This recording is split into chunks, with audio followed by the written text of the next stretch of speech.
Welcome to a special week of the Radio Vagabond podcast. Before I continue my journey around the world, next Monday from Nicaragua. But this week, from Monday to Friday, you will get a new episode every day. 5 conversations with travel bloggers that I met at a conference in the Czech Republic recently. I'll speak to 6 wonderful people from Israel, New Zealand, United States, Puerto Rico, and England. I'll speak to Adam Rickes from Bucket Vision, the legend Gary Arndt, Jennifer Ruiz from Jen on a Jet Plane, and Mike Huxley from the Bermuda Backpacker. But we start with a conversation I had with the YouTubers Ashley and Rotem from A Couple of Dreams. The first time I met them was in South Africa, and here we meet again. This is the Radio Vagabond podcast. This episode is brought to you in part by Hotels25.com. It's a website that helps you find the best prices on hotels and guest houses and hostels around the world. Hotels25.com, best price guaranteed. We're here at T-Bex with 2 wonderful people that I met in South Africa. Let me just introduce you first, Rotem and Ashley from A Couple of Dreams. We met in South Africa and had burgers, and you guys are YouTubers and full-time travelers. Yes, we are. Yes, we are. It sounds nice to hear when you say it. Well, unfortunately, everything we did then was lost. Do we have to talk about that? No, in Let's fact, make the audience shed we some did an interview and we could never make it better than the one we did. It was so and good. It was so good. That interview was so good, and it's lost forever because someone accidentally erased all the files from that part of my trip. I don't know who it was, but I could not recover them. So here we are again. In fact, I told you guys that you should come to T-Bex, and here you are. Yeah. It's true. You are kind of our inspiration for... You were the first one to ever say to us that we are digital nomads.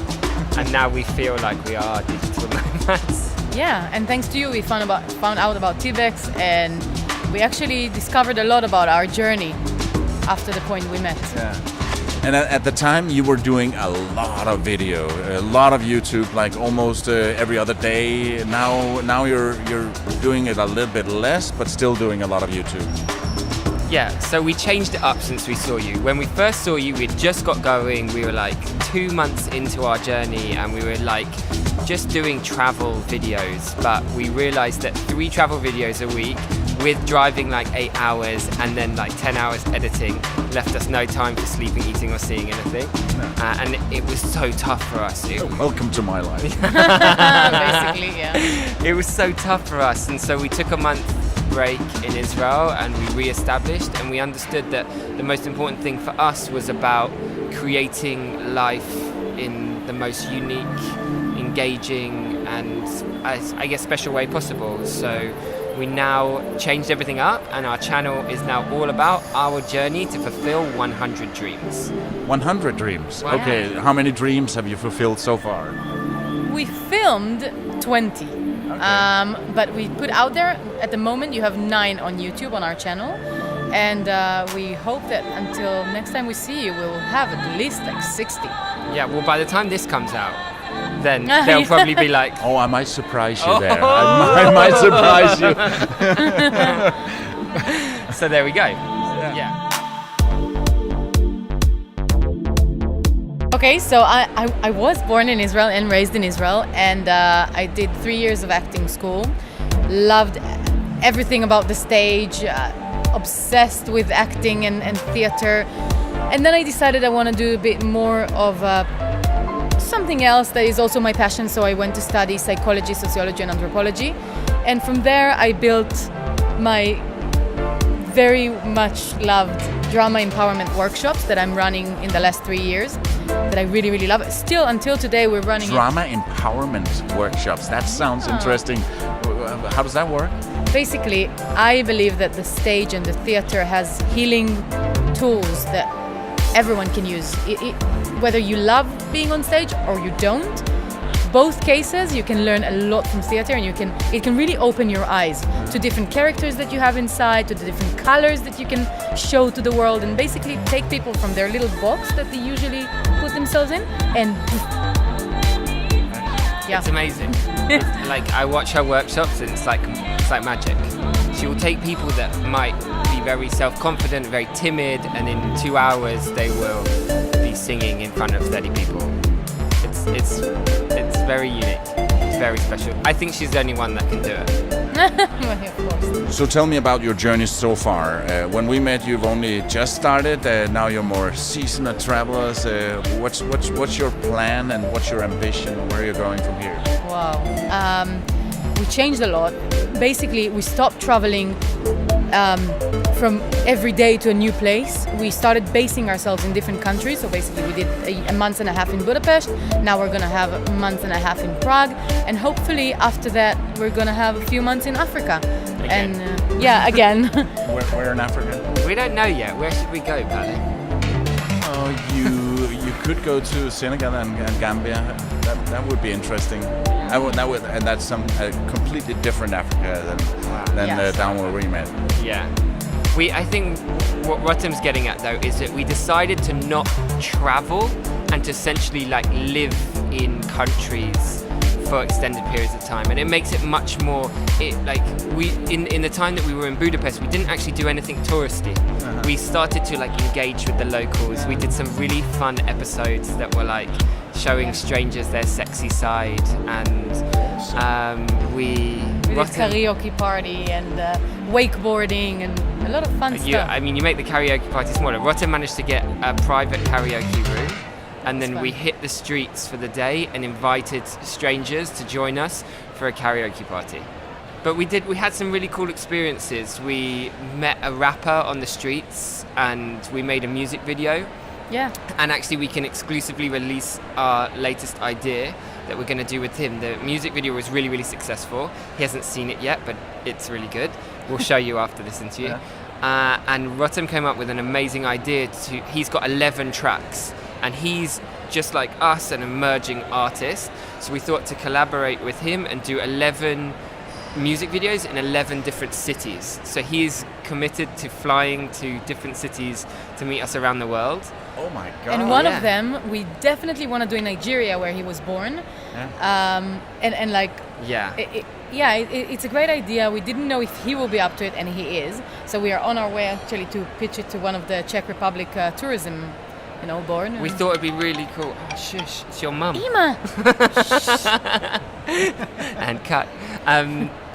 We thought that we could bring in other artists, local artists, and get dancers and musicians to kind of have this big collaboration and a space for like small emerging artists to grow together.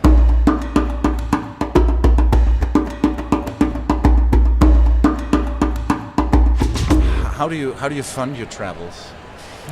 That's the big question. At the moment, we're not making money from our travels. We're trying to break even. We're trying to create a lifestyle where we can spend as much as we need and live from what we have. But we have still a small company in Israel for photography, film, and workshops that Ashley actually came up with 3 or 4 years ago already. Yeah. And we're now running it remotely, both of us. So we get a little bit of money from there, and we also have an apartment in Tel Aviv that we rent. So it's pocket money, but it allows us to live somewhere. And the main thing will be collaborations. It will be coming to places and saying, let's see what we can do together so we can not pay for stuff. I think on a bigger picture, we made a conscious decision to combat the way society looks at money. And we realized that everyone else in the world is like, shit, I need money. I'm going to do whatever I can to have money and then do the things that I want to do and build my life in that way. And we're like, well, what would happen if we flip that on its head and we make doing the stuff that we want to do and living the life that we want to live the top priority, and then figure out how we afford to do it. So we realized if we're running out of money, as long as we can get on a flight to Africa, then we can live in Africa really cheap for a few months, save up a bit of money from the other stuff we're doing on the side, and then go somewhere else. And we can still work. I told you about the drum workshop, so we went to Israel for 10 days and I did like 10 workshops. Oh, wow. And it's killed my voice, but still it was a good income resource and also a place for my other passion. So yeah. Is it a problem traveling around the world with an Israeli passport? Because I think there are some Arabic countries that you can't get into. Funny thing was that when we asked you now about an African country that you would recommend us to go, what did you say? I said Senegal and Gambia. Yeah, so I'm pretty sure that for both of them I can't travel. And then they're not particularly Muslim countries. I think you might be able to go to Gambia. Maybe It's an Gambia. old- Senegal I'm pretty sure no. Yeah. But no, maybe. But then it's just secluded with Senegal outside, so you need to fly in and out, and that can be expensive. Yeah. Internal flights in So Africa. it's a great question. I think we can go to most places, but there are places that I would love to visit that I can't. For example, Bali, Indonesia. You cannot go I to cannot Bali. go to Bali. Yeah. And Which I is don't think it's crazy. even a political thing. I think it's just there's no public relations Yeah. with the country, which is crazy. Which is why I have an English boyfriend. But ironically, with South Africa, I had the problem with my passport. I also have an Israeli passport, and I thought at South African passport control, let's just give both of our Israeli passports, it will all be fine. But my passport is not out of date, it just has an extension on the next page. So in the most British way possible, I very politely said to the nice lady behind the desk, the extension is on the next page, and she said, "Don't you give me this attitude? Yeah, That was exactly. amazing. It was What? amazing. Don't give me this lip." And I was like, "No, I'm really sorry. I was just trying to help." It's too late for sorries now. Don't you I'm say gonna sorry get, to me now. I'm gonna get my manager. She went and got the manager. She was just laughing. Oh my at me. god, I was crying. Because he And- always say to me that I am not being respectful and I'm being a little bit like, how do you say? Israeli Israeli, like, which is like- cheekiness. Cheeky and and suddenly he's standing there. I was very polite. I think she just had a bad day, but she got her manager and then she was like, "We don't accept passport extensions. This is not Israel anymore. This is South Africa now, and we could not let you in the country." And so then I whip out my English passport. I'm like, "I also have an English one. I also have an English one." She's like, "Why didn't you give us to this before?" I was like, "I'm really sorry." We got in now the on, end. only the English passport now is coming we- out. Yeah. Now we use my English Yep. one. Tomorrow I'll be speaking to Adam Rickies. He's from New Zealand and he's got a very cool project called Bucket Vision. So where do you think I'll see you again? That's a great question. What have you got left on your list? Oh, quite a bit. I'm going on a nomad cruise from Barcelona to Brazil. You should come on that one. That sounds fun. That sounds really fun. That does sound fun. Do you have YouTubers there? Because I think you're the only one. Yeah. I know of a few. When's that? 19th of November. Let's write it down. Pale, what will be the end of this? You come with an idea and then me and Ashley are just coming. My name is Palabo. See you tomorrow. Yeah.